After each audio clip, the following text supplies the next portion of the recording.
of Nate, good buddy of mine. We're going to sneak him into the schedule for a few minutes. He's unbelievable. Who's seen the YouTube video, the YouTube interview of me interviewing Marlin Faulkner, homeless to 100K, okay, on our YouTube channel? It has over 30 or 40,000 views in the last year. It's went viral. It's taken off. And his message and story is unbelievable. Okay, so I am excited to introduce a gentleman that has went from literally broke, homeless, no money, same as broke, to earning hundreds of thousands of dollars a year, operating at a high level, influencing an entire team and the rest of an industry, an absolute legend in the space. Please welcome and give it up for my good buddy Marlin Faulkner.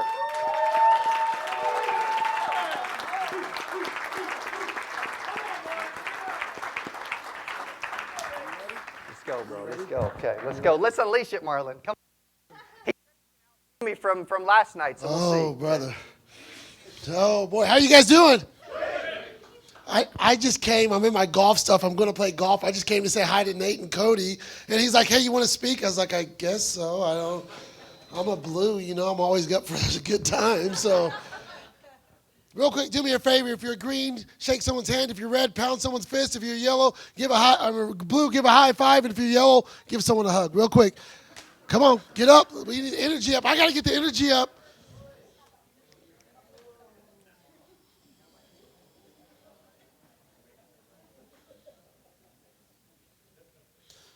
I just checked my LinkedIn, Cody, and it says, I don't even know who this guy is.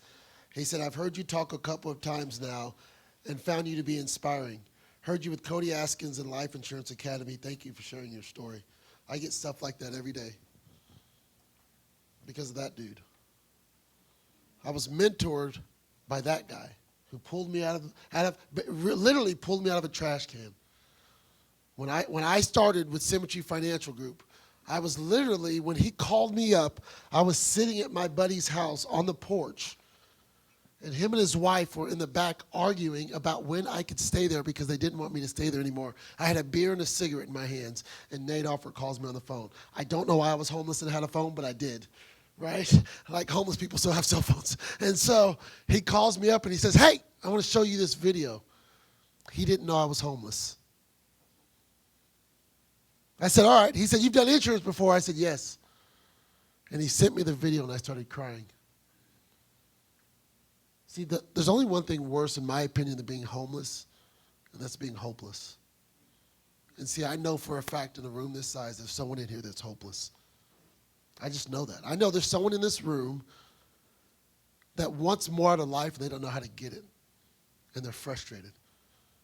I know there's someone in this room that wants to do good to take care of their family, and they just can't seem to do it.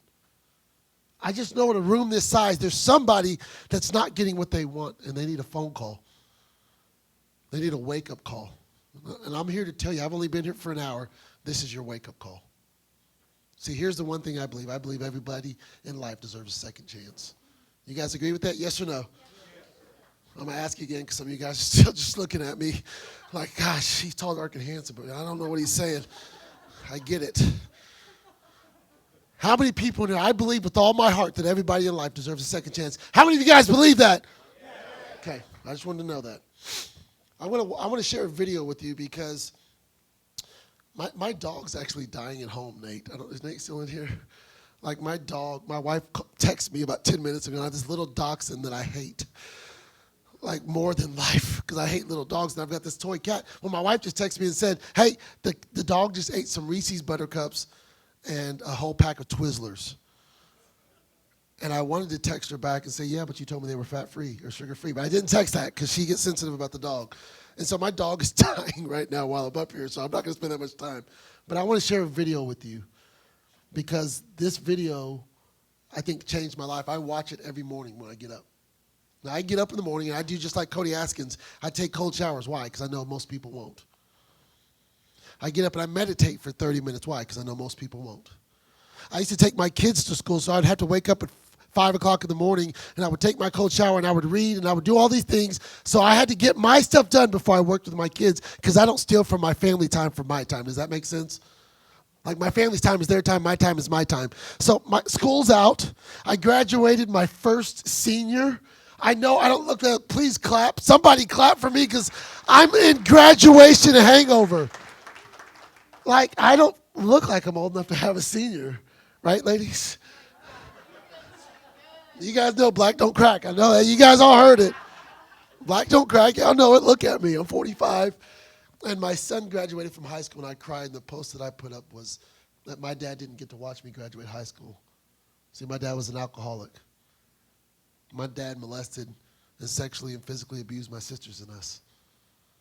So when I graduated from high school to walk into manhood, my dad wasn't there, and I felt like a failure from that moment on. Until I met a man like Nate Alford. Until I met a man like Cody Askins. I felt like a failure.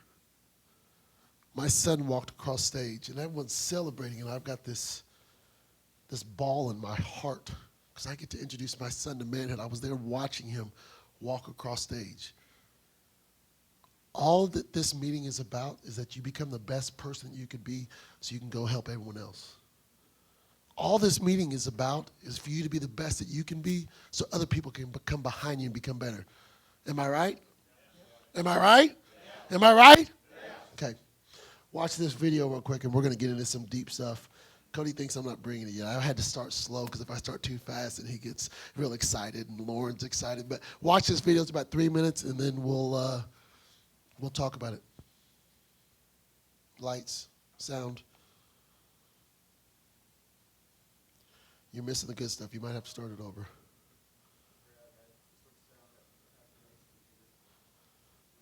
That's all right.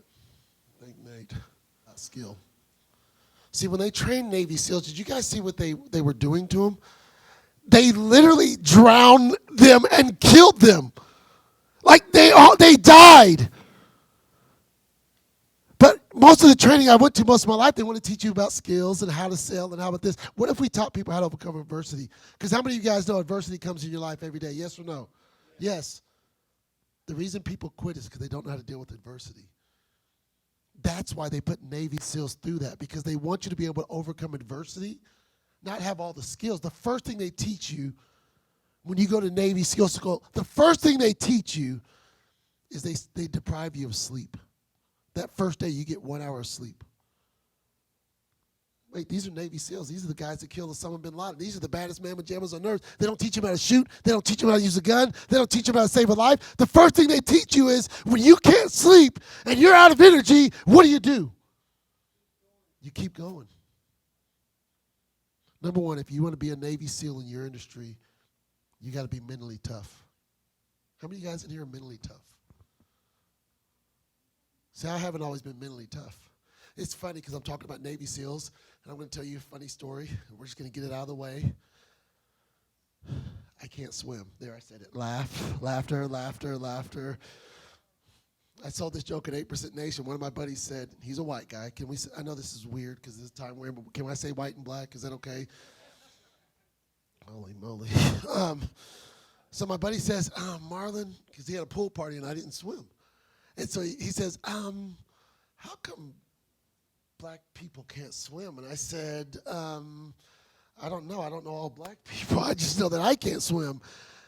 And I said, but in the summertime, I was playing football and basketball while the white kids were at the pool, so I didn't learn how to swim. I said, let me ask you a question. He said, what's that? I said, how come white guys can't play football and basketball? I'm just teasing. Number two, I really can't swim. So I was in Puerto Rico. I don't know how much time I have. It says 3 minutes and 21 seconds, but I know I got 4 minutes. I got to fly. So I'm not going to tell the story. I'll tell you next time. I know it's a good one. Number two, winning is a conscious decision. If you want to win in life and you want to be a Navy SEAL in your business, winning is a conscious decision. If winning is a conscious decision, that means losing is a... You guys are asleep. If winning is a conscious decision, that means losing is also a conscious decision. Coach Burt says every day you wake up, the first person you got to sell is who? Yourself. The first person you got to sell is who? Yourself. If winning is a conscious decision, then why don't you win? That's the question I have to ask myself every morning. If winning is a conscious decision, then why aren't you winning? See, the Navy SEALs don't have an option. They either win or they die. What if that was your goal for the week? Hey, I got to go write 10 policies. You don't write 10 policies, someone comes up and kills you. You'd write 10 policies, wouldn't you? But see, we don't think like that. See, we think we have time. Navy SEALs don't think they have time. Every mission, they think they could die. They write a letter to their spouses every time they leave. What if every time you went to work, you wrote a letter to your spouse and said, honey, I got to go win today or I can't come home? Would your business be different if you did that, yes or no? Yes, but we don't do it. Maybe that's why we're not Navy SEALs. Or maybe that's why I wasn't a Navy SEAL. Because see, to me, most of my life, because my dad was physically and mentally and sexually abusive to me, I didn't think I was worth anything. So to me, losing was a conscious decision because I didn't think I was worth it. Maybe the reason that you're not winning is not because you're not worth it or not because you're good enough, just because winning isn't a decision. Number 3. I already talked about this, but the SEAL instructors, you know why they kill you? Oh, okay, good, thank you. They kill you because they want to kill the things in you so they can bring you back to life, so they can show you that your body can do more than you thought. I'm going to say that again. Cody, these guys are sleeping. Like, we need some music or something. We need a dance break again. Good night. I'm going to say that again. In the SEALs, in the Navy SEALs, they kill you so they can bring you back to life and build you up the way they want you to be. And when I met Nate Offerton, obviously we all understand that he's very red. Do we understand that? I'm very blue. Do we understand that? He killed me. He killed me. And he built me back up the way I needed to be. See, the problem is with most people that aren't successful is they won't die to the things they need to die to and live for the things they need to live to. See, my whole life I was worried about Facebook. I was worried about TV shows. I don't even watch TV. I don't get on Facebook now. I got money to go make. I got families to help. I got people to go get after. I don't have time to watch TV. I don't have time. I was homeless. I'm never going back to being homeless. And the problem with most people is they're okay being where they're at. See, the problem with middle class people, which is an income between $25,000 and $100,000, the problem with middle class people is they're not rich and they're not poor, so they think they're okay. I don't get to go to Disney World, but I can go to Branson. I'm not going to ride a cruise liner, but I can ride the ducks. Right? That's right, not anymore. Literally, I didn't take my wife to my honeymoon with my wife, we went to Six Flags. I didn't have the money to. I felt worthless as a man. That's my bride, my wife, my baby. Because I was okay with not being poor but not being rich. To move levels, you're going to have to die to this thought and understand that rich is not bad. Rich means I get to give more. Wealthy means I can give back. Wealthy means I pay more taxes that put more money into the economy. Does that make sense? Like, I didn't get a lot of time to prepare. This is just what's on my heart. He didn't ask me to speak. This is in me. I'm never going back to being broke and homeless. You notice I said broke, not poor, because poor is a mindset and broke is a state of being. You guys didn't catch that. Anyways, I'll keep moving. Brian, these guys are, whew. I'm getting a call from somebody. Number 4. He said this in the video. He said, you have to find an excuse to win. The problem with me most of my life, why I ended up homeless, is I was always finding an excuse to lose. It's weird now, and I'm sure Cody's the same way. I'm sure Brian's the same way. I know Nate's the same way. But when I hear an excuse, it stinks like dog manure. I can hear him a mile away. My kids, I'll ask him, why didn't you turn your homework in? They'll start giving me excuses, and I'll turn around and walk off. And I'll come back 5 minutes later and say, why didn't you do your homework? And they'll start telling me something that's an excuse, and I'll just walk off. And I'll go back to them 5 minutes later and say, why didn't you do your homework? This time I have a belt in my hand. They're like, because I didn't do it. I was playing video games. I was doing this and that. That's all I want from them is accountability, right? That's all, right? The problem with me most of my life is I didn't have accountability. I'm going to say it again because some people aren't writing. How many millionaires are in here? I just want to know who's a millionaire in here. We got 1, 2, maybe 3, 4. Okay. How many people want to be millionaires? Okay, that's what I was wondering. You got to find an excuse to win. What's your excuse why do you want to win? See, Coach Burt says you go to bed tired, you wake up hungry. I went to bed at 1 o'clock in the morning, woke up at 4 o'clock this morning. My wife said, what are you doing? Because I don't have to take my kids to school anymore. I don't have to get up early. I said, I'm training for greatness. Why? Because I know more. Who woke up at 4 o'clock this morning? A few of you? I get up at 4 o'clock every morning. Listen, without an alarm clock, I tell my brain, get up at 4 o'clock. Wake up. Get up. You got work to do. You want to be broke again? You want your friends to be broke? You want your agents to be broke? You want your families to not get help? Get up. It's not about you. It's not about your life. Sorry, I don't know why I'm screaming. I just get really emotional sometimes. The red. The funny thing is my blue is 65. I think Cody's is 66. My red is a 60. Why? Because you can't be around Adolf for very long and your red not grow. So my red just comes out. I don't know why. Number 5. You taking notes, Lauren? Is that 5 or 4? That's 5. Lauren missed one. She's a blue. I'm a blue too, but sometimes we get caught up in the moment and we don't take notes. And I looked down, she didn't take notes. Someone help her out, please. Here's my favorite one.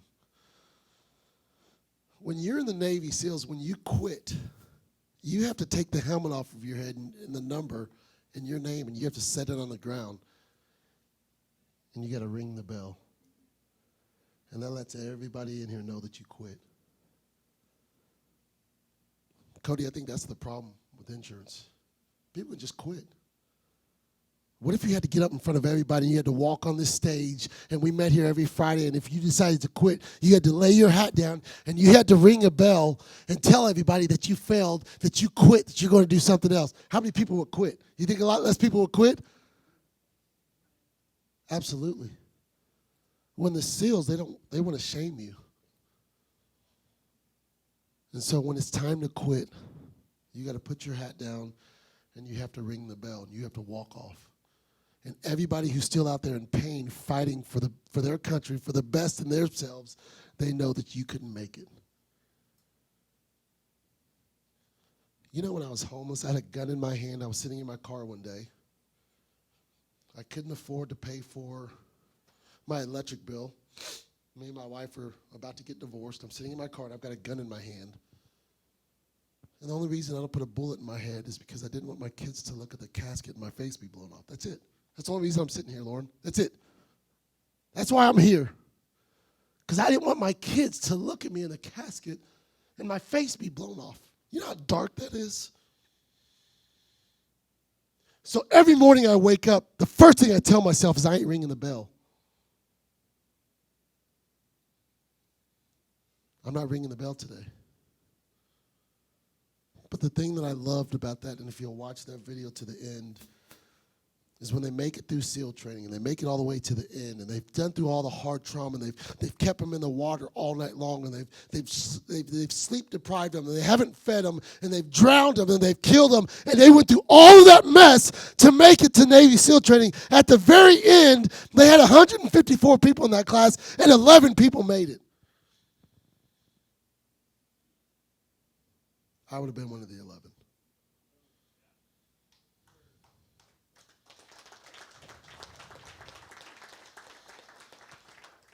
But here's what happens. When you finally pass, you get to take your helmet off.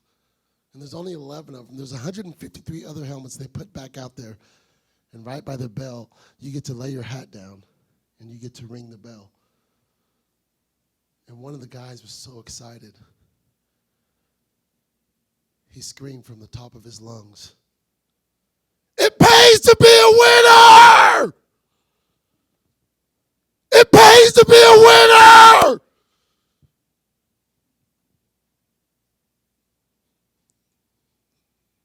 And I looked at my wife and kids this morning before I left. You know what I thought? pays to be a winner. I went and looked at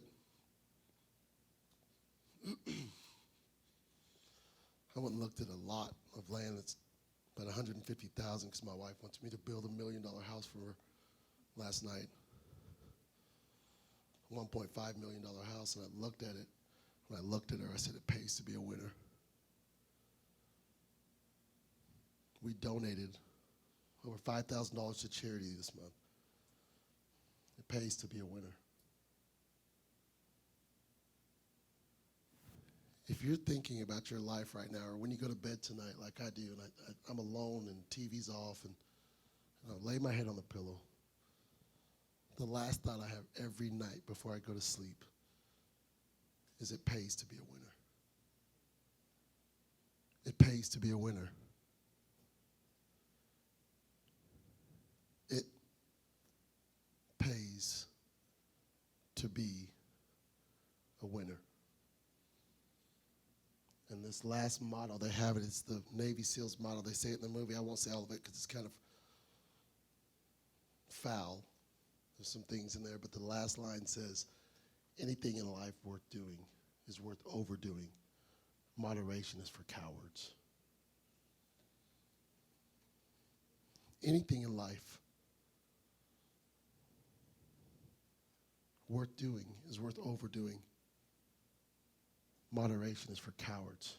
So whether I'm walking my dog, whether I'm sweeping the floor, whether I'm talking to an agent, whether I'm taking my wife to dinner, I do it to 100% of my ability because I'm never going back to that guy again. But I know this much. Anything in life worth doing is worth overdoing. Moderation is for cowards. Thank you, guys.